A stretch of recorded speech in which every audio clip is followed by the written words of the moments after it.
നമസ്കാരം, ഞാൻ Anjali P V. എല്ലാ പ്രിയപ്പെട്ട വിദ്യാർത്ഥികൾക്കും മലയാളം ക്ലാസ്സിലേക്ക് സ്വാഗതം. നമ്മൾ 10ാം ക്ലാസ്സിലെ കേരള പാഠാവലി വാക്കുകൾ സർഗതാളങ്ങൾ എന്ന യൂണിറ്റിലെ ഞാൻ കഥാകാരനായ കഥ എന്ന പാഠഭാഗമാണ് പഠിച്ചുകൊണ്ടിരിക്കുന്നത്. പ്രശസ്ത സാഹിത്യകാരൻ, സഞ്ചാര സാഹിത്യകാരനും നോവലിസ്റ്റും കഥാകാരനുമായ എസ്.കെ. പൊറ്റക്കാടിന്റെ ഓർമ്മക്കുറിപ്പാണ് ഞാൻ കഥാകാരനായ കഥ. അപ്പോൾ കഴിഞ്ഞ ക്ലാസ്സുകളിലായി നമ്മൾ കഥയുടെ അനുഭവക്കുറിപ്പിന്റെ ഭാഗങ്ങൾ ചർച്ച ചെയ്തുകൊണ്ട് വരികയായിരുന്നു അല്ലേ. താൻ എങ്ങനെയാണ് സാഹിത്യത്തിലേക്ക് അല്ലെങ്കിൽ ഒരു എഴുത്തുകാരനായി അല്ലെങ്കിൽ ഒരു ചെറുകഥയിലേക്ക് താൻ എങ്ങനെയാണ് വന്നത്, അതിന് കാരണക്കാരനായ വ്യക്തിയാണ്, തനിക്ക് പ്രചോദനം നൽകിയ സംഭവം എന്താണ് എന്നൊക്കെയാണ് ഈ ഒരു ഓർമ്മക്കുറിപ്പിൽ പറഞ്ഞിരുന്നത് അല്ലെ. എന്തായിരുന്നു, ആരായിരുന്നു ആ പ്രചോദനം നൽകിയ വ്യക്തി? അതൊരു വൃദ്ധയായ മാതാവ് ആയിരുന്നു അല്ലെ. പ്രചോദനം നൽകുക എന്നാൽ ആ വൃദ്ധ ഒരിക്കലും നിർദ്ദേശങ്ങൾ നീ ഇങ്ങനെ കത്തെഴുതണം, അല്ലെങ്കിൽ ഇന്നതൊക്കെ ശ്രദ്ധിക്കണം, ഇന്ന കാര്യങ്ങൾ ഉൾപ്പെടുത്തണം എന്നൊന്നും പറഞ്ഞിട്ടില്ല അല്ലെ. പക്ഷെ അദ്ദേഹം എങ്ങനെയായിട്ടാണ് അവരെ വിശേഷിപ്പിച്ചത്? എന്റെ ചെറുകഥയിലേക്കുള്ള എന്റെ ആദ്യത്തെ ഗുരുനാഥ എന്നാണ് അവരെ വിശേഷിപ്പിച്ചത്. എന്തുകൊണ്ടാണ്? അതായത് ഈ എസ്.കെ. പൊറ്റക്കാട്, ശങ്കരൻകുട്ടി എന്ന ആ ഒരു കുട്ടിക്ക് തന്റെ ഉള്ളിൽ സർഗാത്മകമായ ഒരു ശേഷിയുണ്ട് അല്ലെ. എഴുത്തിലേക്കും അല്ലെങ്കിൽ രചിക്കാനുള്ള സർഗാത്മകമായ ഒരു ശേഷി ഉണ്ടായിരുന്നു. പക്ഷെ അത് ആ ഒരു രീതിയിലേക്ക് വരാൻ അല്ലെ, എഴുത്തിലൂടെ അത് പുറത്തേക്ക് വരാൻ വേണ്ടിയിട്ട് കാരണമായത് ഈ വൃദ്ധയായിരുന്നു അല്ലെ. തന്നെ ഉപേക്ഷിച്ചു പോയ തന്റെ മകനെ തിരികെ കൊണ്ടുവരാൻ അല്ലെങ്കിൽ തന്നിലേക്ക് കൊണ്ടുവരാൻ വേണ്ടി കത്തുകൾ എഴുതാൻ വേണ്ടി വൃദ്ധ ആവശ്യപ്പെടുകയാണ് അല്ലെ. അപ്പോ വൃദ്ധയുടെ ആ കഷ്ടപ്പാടുകളും ദുരിതങ്ങളും യഥാർത്ഥ കഥകൾ കത്തിൽ എഴുതുമ്പോഴും അദ്ദേഹം എന്ത് ചെയ്തു? തന്റേതായിട്ടുള്ള അല്ലെ ആ വൃദ്ധയുടെ കഥകൾ അതിന് തന്റേതായിട്ടുള്ള ചില രചനാ സവിശേഷതകൾ അല്ലെ, സരസ്വതി വിലാസങ്ങൾ അതിൽ ഉൾപ്പെടുത്തി എഴുതി അയക്കുകയാണ് ഉണ്ടായത്. അങ്ങനെ തുടരെ കത്തുകൾ അയച്ച് അവസാനം എന്ത് സംഭവിച്ചു? മകൻ അല്ലെ, എത്രയോ കാലങ്ങളായി അമ്മയെ വിട്ടുപോയ മകൻ തിരിച്ച് പണം അയക്കാൻ തുടങ്ങി അല്ലെ. കുറച്ചു കഴിഞ്ഞ് വീണ്ടും നാട്ടിലേക്ക് തിരിച്ചു വന്ന് അമ്മയെ കാണുന്നു. അങ്ങനെ അമ്മയോട് ചോദിക്കുകയാണ്, ആരാണ് ഈ കത്തുകൾ എഴുതിയത്? അപ്പോൾ അമ്മ പറയുന്നു, ഇതൊരു സ്കൂൾ കുട്ടിയാണ് എനിക്ക് എഴുതി തന്നത് അല്ലെ. അപ്പൊ അത് അഭിമാനത്തോടെ കേട്ട ഒരു നിമിഷം അദ്ദേഹത്തിന് ഉണ്ടായിരുന്നു. മാത്രമല്ല ആ വൃദ്ധയായ സ്ത്രീക്ക് ആ ഒരു ഭാഗ്യം അല്ലെ കൂടുതൽ കാലം അനുഭവിക്കാൻ സാധിച്ചില്ല. അവർ മരണമടഞ്ഞു. പക്ഷെ എന്താ പറയുന്നത്? വൃദ്ധയായ അല്ലെ അത് മരണത്തിലേക്ക് അടുത്തുകൊണ്ടിരുന്ന അല്ലെ, വാർദ്ധക്യത്തിൽ മരണത്തിലേക്ക് അടുത്തുകൊണ്ടിരുന്ന ആ വൃദ്ധയുടെ ജീവിതത്തിന്റെ അവസാന കാലഘട്ടത്തിൽ കുറച്ചൊരു ആശ്വാസം നൽകാൻ തനിക്കായി എന്നതിൽ അദ്ദേഹം അഭിമാനിച്ചിരുന്നു അല്ലെ. മാത്രമല്ല പ്രേമാന്തത ബാധിച്ച്, അതായത് ഭാര്യയോടുള്ള അമിത സ്നേഹം കൂടുതൽ കാരണം അമ്മയെ ഉപേക്ഷിച്ചു പോയ മകന് ഒരു ചിന്തയുണ്ടായി അല്ലെ. തന്റെ അമ്മയുടെ സ്നേഹം തിരിച്ചറിഞ്ഞ് നാട്ടിലേക്ക് വരാൻ കാരണമായി എന്നതൊക്കെ ഓർത്ത് അദ്ദേഹം അഭിമാനിച്ചിരുന്നു അല്ലെ. അങ്ങനെ അദ്ദേഹം ആ വൃദ്ധയാണ് തന്റെ ചെറുകഥയിലേക്കുള്ള വരവിൽ അല്ലെങ്കിൽ തന്റെ ചെറുകഥയുടെ കാര്യത്തിൽ തന്റെ ആദ്യത്തെ ഗുരുനാഥ എന്ന് അദ്ദേഹം വിശേഷിപ്പിച്ചത് ആ വൃദ്ധയായിരുന്നു അല്ലെ. അപ്പൊ ഇത്രയും ഭാഗമാണ് നമ്മൾ കഴിഞ്ഞ ക്ലാസ്സുകളിൽ പറഞ്ഞത്. ഇനി നമുക്ക് അടുത്ത ഭാഗത്തിലേക്ക് പോകാം. ഈ കഥയ്ക്ക് ഒരു അനുബന്ധം കൂടിയുണ്ട്. കഴിഞ്ഞ വർഷം ഞാൻ ആ മകനെ കോഴിക്കോട്ട് വെച്ച് കണ്ടുമുട്ടുകയുണ്ടായി. മറ്റു തരത്തിൽ ഞങ്ങൾ തമ്മിൽ അറിയുമായിരുന്നു. അയാളുടെ കുടുംബക്ഷേമങ്ങളെ പറ്റി ഞാൻ അന്വേഷിച്ചപ്പോൾ അയാൾ പറഞ്ഞു, ഞാൻ ഭാര്യയെ കഴിഞ്ഞ കൊല്ലം ഉപേക്ഷിച്ചു. നടപടി ദോഷി കൊണ്ട് കുട്ടികൾ എന്റെ കൂടെ തന്നെ ഉണ്ട് അല്ലെ. കാലങ്ങൾക്ക് ശേഷം അല്ലെ, കുറച്ച് കാലങ്ങൾക്ക് ശേഷം ഈ മകനെ കാണുകയാണ് അല്ലെ. അതായത് കഴിഞ്ഞ വർഷം എന്നാണ് പറഞ്ഞത്. അദ്ദേഹം ഈ ഓർമ്മക്കുറിപ്പ് എഴുതുന്നതിന് ഒരു വർഷം മുമ്പ് അല്ലെ. വൃദ്ധ അദ്ദേഹത്തിന്റെ ബാല്യത്തിലാണല്ലോ മരിച്ചത്. അങ്ങനെ കുറച്ച് കാലങ്ങൾ കഴിഞ്ഞ് ആ മകനെ കണ്ടുമുട്ടുന്നുണ്ട് അല്ലെ. കഴിഞ്ഞ വർഷം ഞാൻ ആ മകനെ കോഴിക്കോട്ട് വെച്ച് കണ്ടുമുട്ടുകയുണ്ടായി. അപ്രതീക്ഷമായി അല്ലെ. തന്റെ ജീവിതത്തിലൊരു വഴിത്തിരിവ് ഉണ്ടാക്കിയ ഒരു സംഭവമായിരുന്നു നമ്മൾ മുമ്പ് പറഞ്ഞത്. അങ്ങനെ വർഷങ്ങൾക്ക് ശേഷം ആ വഴിത്തിരിവിന് ഭാഗമായ ഒരാളെ കണ്ടുമുട്ടുകയാണ് അല്ലെ. ആ അമ്മയുടെ മകനെ കണ്ടുമുട്ടുകയാണ്. മറ്റു തരത്തിൽ ഞങ്ങൾ തമ്മിൽ അറിയുമായിരുന്നു അല്ലെ, മുൻപേ അറിയുമായിരുന്നു അവര് അല്ലെ. കാരണം ഈ മകന് വേണ്ടിയിട്ടാണ് അല്ലെ ആ അമ്മ പറഞ്ഞ് അദ്ദേഹം കത്തുകൾ എഴുതിയിരുന്നത്. അയാളുടെ കുടുംബക്ഷേമങ്ങളെ പറ്റി ഞാൻ അന്വേഷിച്ചപ്പോൾ അയാൾ പറഞ്ഞു, ഞാൻ ഭാര്യയെ കഴിഞ്ഞ കൊല്ലം ഉപേക്ഷിച്ചു, നടപടി ദൂഷ്യം കൊണ്ട്. കുട്ടികൾ എന്റെ കൂടെ തന്നെ ഉണ്ടല്ലേ. എന്ത് സംഭവിച്ചു? ഭാര്യയെ ഞാൻ ഉപേക്ഷിച്ചു. എന്തുകൊണ്ട്?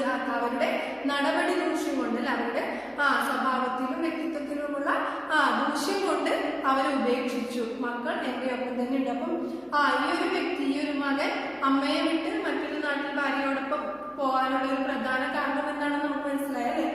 ഭാര്യയുടെ സ്വഭാവ ദൂഷ്യം കൊണ്ടായിരിക്കും അങ്ങനെ സംഭവിച്ചത്. ഇനി അയാൾ വിഷാദത്തോടെ അകലെ നോക്കിക്കൊണ്ട് എന്തോ ആലോചനയിൽ മുഴുകി മിണ്ടാതെ നിന്നു. തന്റെ മാതാവിന്റെ വാക്കുകളെ അനുസ്മരിച്ച് പശ്ചാത്തപിക്കുകയായിരിക്കും എന്ന് ഞാൻ ഊഹിച്ചു അല്ലെ. ഈ ഒരു കാര്യം പറയുമ്പോൾ മകൻ എന്തോ ഒരു കാര്യത്തെ പറ്റി ആലോചിക്കുകയാണ് അല്ലെ. അങ്ങനെ മൗനമായിട്ട് നിൽക്കുകയാണ്. അപ്പൊ അദ്ദേഹം എന്താണ് കരുതുന്നത്? അതായത് എസ്കേപ്പെട്ട എടുക്കാതെ എന്താ കരുതിയത്?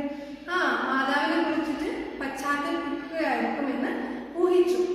അതെല്ലാം എരിവും പുളിയും ചേർത്ത് പകർത്തി അയച്ച ആ സ്കൂൾ കുട്ടിയാണ് തന്നെ മുന്നിൽ നിൽക്കുന്നതെന്ന് ആരും അറിയുന്നില്ല അല്ലെ.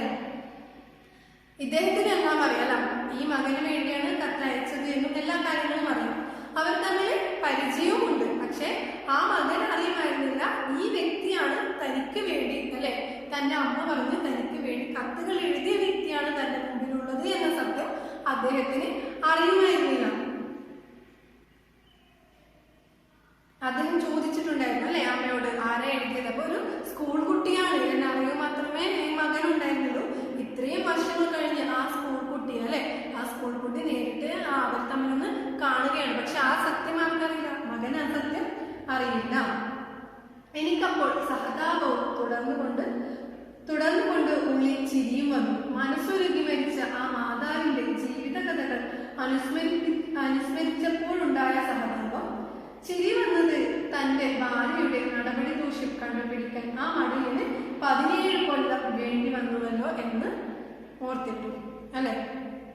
അപ്പോ അദ്ദേഹത്തിനുള്ളിൽ 2 കാര്യങ്ങൾ ഉണ്ടായി അല്ലെ. ഒന്ന് സഹതാപം ഉണ്ടായി, പിന്നെ ഒന്ന് ചിരി വന്നു അല്ലെ. അപ്പോ സഹതാപം ഉണ്ടാവാൻ കാരണം എന്താ അല്ലെ, അല്ലെ അത്രയും കഷ്ടപ്പാടുകളും അല്ലെ ബുദ്ധിമുട്ടും സഹിച്ചത് മനസ്സൊരുക്കി മരിച്ച ആ മാതാവിന്റെ ജീവിത കഥകൾ അനുസ്മരിച്ചപ്പോഴല്ലേ. ഉരുകി മരിച്ച ഒരു മാതാവായിരുന്നു അല്ലെ. ഒറ്റപ്പെട്ടു പോയ വാർദ്ധക്യത്തിൽ അല്ലെ, അവസാന നാളുകളിൽ ഒറ്റപ്പെട്ട് അല്ലെ, ആരുമില്ലാണ്ട് ഒരേ ഒരു മകൻ ഉപേക്ഷിച്ചു പോയി ഒറ്റപ്പെട്ട് ജീവിച്ചിരുന്ന, വേദനത്തിന്റെ ജീവിച്ചിരുന്ന ആ അമ്മയുടെ കഥ ആലോചിച്ച ഒരു നിമിഷം അദ്ദേഹത്തിന് മനസ്സിൽ ഒരു സഹതാപം ഉണ്ടായി. പക്ഷെ നേരെ മറിച്ച് ചിരി വന്നത് എന്തുകൊണ്ടാണ് അല്ലെ, തന്റെ ഭാര്യയുടെ നടപടി ദൂഷ്യം കണ്ടുപിടിക്കാൻ ആ മടയിന് 17 വർഷം വേണ്ടി വന്നു അല്ലെ. തന്റെ ഭാര്യയുടെ സ്വഭാവം അത്ര നല്ലതല്ല എന്ന് മനസ്സിലാക്കാൻ അല്ലെ, തന്നെ ഇത്രയും കാലം വളർത്തി വലുതാക്കി ഈ ഒരു നിലയിൽ എത്തിച്ച സ്വന്തം അമ്മയുടെ സ്നേഹം തിരിച്ചറിയാതെ അല്ലെ, സ്വഭാവം അത്ര നല്ലതല്ലാത്ത ഒരു സ്ത്രീയുടെ കൂടെ സഹിച്ചു നിന്ന 17 വർഷങ്ങൾ അല്ലെ. മടയൻ എന്ന് പറയുന്നുണ്ടല്ലോ മകന്, ഒന്നും തിരിച്ചറിയാൻ പറ്റാത്ത ശേഷിയില്ലാത്ത ഒരു മകൻ അല്ലെ. സ്വന്തം അമ്മയുടെ സ്നേഹം എന്താണെന്ന് തിരിച്ചറിയില്ല, സ്വന്തം ഭാര്യയുടെ പ്രശ്നങ്ങൾ എന്താണെന്ന് തിരിച്ചറിയാൻ വൈകിപ്പോയ അല്ലെ, അമ്മയുടെ സ്നേഹം അറിയാൻ വൈകിപ്പോയ, ഭാര്യയുടെ സ്വഭാവ ദൂഷ്യം അറിയാൻ വൈകിപ്പോയ മകനെ മടയൻ എന്നാണ് വിളിച്ചത് അല്ലെ. അതോർത്തിട്ട് അദ്ദേഹത്തിന് ചിരി വന്നു പോയി അല്ലെ. ചില വ്യക്തികളുടെ സ്വഭാവത്തിൽ ഒരു ഇതാണ് പറയുന്നത് അല്ലെ. ഓരോ വ്യക്തികളും വ്യത്യസ്തരായിരിക്കും, പക്ഷെ ഇത്തരം ചില ന്യൂനതകൾ ചിലരുടെ വ്യക്തിത്വത്തിൽ ഉണ്ടാകും. അത് ജീവിതത്തെ എങ്ങനെയൊക്കെ ആയിരിക്കും അല്ലെ ബാധിക്കുന്നത്. അവരെ ചുറ്റുപറ്റി നിൽക്കുന്നവരെ അത് വിപരീതമായിട്ട് ബാധിക്കാനും സാധ്യതയുണ്ട്. അപ്പം ഇത്രയും കാര്യങ്ങൾ പറഞ്ഞാണ് അദ്ദേഹം ഈ ഓർമ്മക്കുറിപ്പ് അവസാനിപ്പിക്കുന്നത് അല്ലെ. തന്റെ ജീവിതത്തിൽ അല്ലെ പ്രാധാന്യമുള്ള ഒരു വ്യക്തിയെ അല്ലെ, ഒരു അമ്മയെ കുറിച്ചുള്ള ഓർമ്മയാണിത് അല്ലെ. ആ അമ്മയുടെ കഥ എന്തായിരുന്നു എന്നും അതിനുള്ള കാരണം എന്തൊക്കെയായിരുന്നു എന്നുമാണ് ഈ ഒരു ഓർമ്മക്കുറിപ്പിലൂടെ അദ്ദേഹം ഓർമ്മപ്പെടുത്തുന്നത്. അപ്പൊ ഇത്രയൊക്കെയാണ് നമ്മുടെ പാഠഭാഗത്തിൽ നിന്നും പറയാനുള്ളത്. ഇനി നമുക്കിതിലെ പ്രവർത്തനം ഒന്ന് നോക്കാം. വായനക്കാർ തീർച്ചയായും എഴുത്തുകാരന് ബന്ധമുണ്ട്. കാരണം എഴുത്തുകാരന്റെ ജോലി അനുഭവങ്ങളുടെയും വിചാരങ്ങളുടെയും സ്വപ്നങ്ങളുടെയും സംഗ്രമമാണ്. ആരാണ് എഴുതിയിരിക്കുന്നത്? കെ സുരേന്ദ്രന്റെ നോവലിസ്റ്റിന്റെ ശില്പശാല എന്ന കൃതിയിലെ വരികളാണ്. വായനക്കാരനോട് തീർച്ചയായും എഴുത്തുകാരന് ബന്ധമുണ്ട്, അല്ലെ? വായനക്കാരനോട് എഴുത്തുകാരന് ബന്ധമുണ്ട്. കാരണം എഴുത്തുകാരന്റെ ജോലി അനുഭവങ്ങളുടെയും വിചാരങ്ങളുടെയും സ്വപ്നങ്ങളുടെയും സംഗമമാണ്, അല്ലെ? എഴുത്തുകാരൻ എന്ന് പറയുമ്പോഴും, അല്ലെ, എഴുതാൻ എല്ലാവർക്കും അറിയും, പക്ഷെ ഒരു എഴുത്തുകാരനാവാൻ എല്ലാവർക്കും സാധിക്കില്ല, അല്ലെ? താൻ എഴുതുന്ന കാര്യം, അല്ലെ, അത് അത്രമാത്രം അനുഭവവേദ്യമാകാൻ, അല്ലെ, ആ വികാരങ്ങളും വിചാരങ്ങളും ഒക്കെ വായനക്കാരിൽ എത്തിക്കാനും ഒരു ശേഷി വേണം, അല്ലെ, ഒരു കഴിവ് വേണം. അത് എഴുത്തുകാരനുണ്ട്. അതാണ് കെ സുരേന്ദ്രൻ പറയുന്നത്.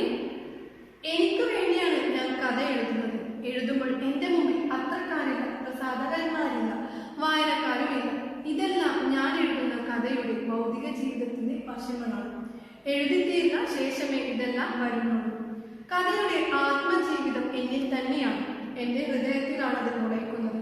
കിളിർക്കുന്നതും പടരുന്നതും പൂത്ത് കയറുന്നതും എന്റെ ഹൃദയത്തിൽ തന്നെ. കാതിലെന്റെ പണിപ്പുര MT വാസുദേവൻ നായർ, അല്ലെ?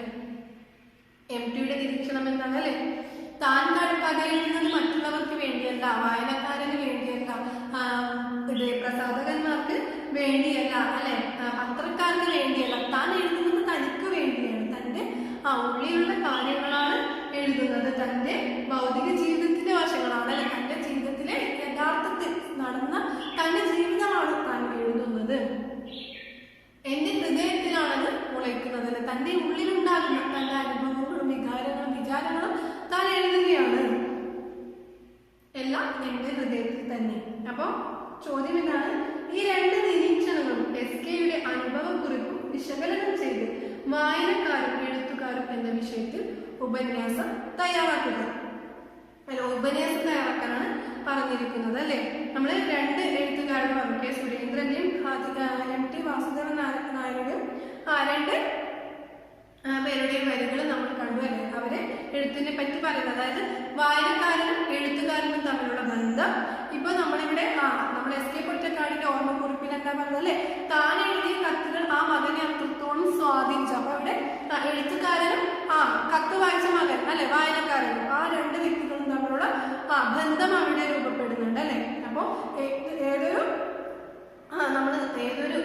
ഏതൊരു സാഹിത്യം രചിക്കുകയാണെങ്കിലും അവിടെ വായനക്കാരനും എഴുത്തുകാരനും തമ്മിലുള്ളൊരു വലിയ ബന്ധമുണ്ട്. അപ്പോൾ ഈ മൂന്ന് കാര്യങ്ങളും, അല്ലെ, കെ സുരേന്ദ്രന്റെ വാക്കുകളും MTയുടെ വാക്കുകളും പിന്നെ നമ്മൾ ഈ പഠിച്ച SK പൊറ്റക്കാടിന്റെ ഈ ഒരു പാഠഭാഗവും സമന്വയിപ്പിച്ച് വായനക്കാരും എഴുത്തുകാരും എന്ന വിഷയത്തിൽ ഉപന്യാസം തയ്യാറാക്കുക. അപ്പോൾ ഉപന്യാസം തയ്യാറാക്കുമ്പോൾ എന്തൊക്കെ കാര്യങ്ങളാണ് ശ്രദ്ധിക്കേണ്ടത്?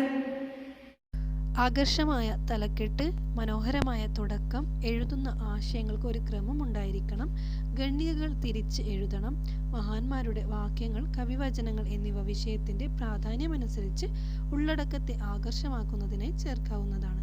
വിഷയത്തെ അപഗ്രഥിച്ച് വിശകലനം ചെയ്യേണ്ടതാണ്. മനോഹരമായ ഉപസംഹാരം. ഇതിനനുസരിച്ച് ഉത്തരം എഴുതാൻ ഉപന്യാസം രചിക്കാൻ വേണ്ടി ശ്രമിക്കുക. ഇനി അടുത്ത ചോദ്യം നോക്കാം. അവൻ അമ്മയോട് ആരാണ് അവർക്ക് ഈ കത്തുകളെല്ലാം എഴുതി കൊടുക്കുന്നതെന്ന് ചോദിച്ചതായും ഒരു സ്കൂൾ കുട്ടിയാണെന്ന് തള്ള പറഞ്ഞതായും അറിഞ്ഞു. അപ്പോൾ എന്റെ അഭിമാനം ഉച്ചകോടിയിൽ എത്തിപ്പോയി. ഇതുപോലെ നിങ്ങൾക്കുണ്ടായ പ്രോത്സാഹനജനകമായ ഒരു അനുഭവം അടിസ്ഥാനമാക്കി കുറിപ്പ് തയ്യാറാക്കുക, അല്ലെ? അദ്ദേഹത്തിന്റെ ചെറുപ്പകാലത്തിലെ, അല്ലെ, സ്വയം അഭിമാനിച്ച ഒരു നിമിഷമായിരുന്നു, അല്ലെ?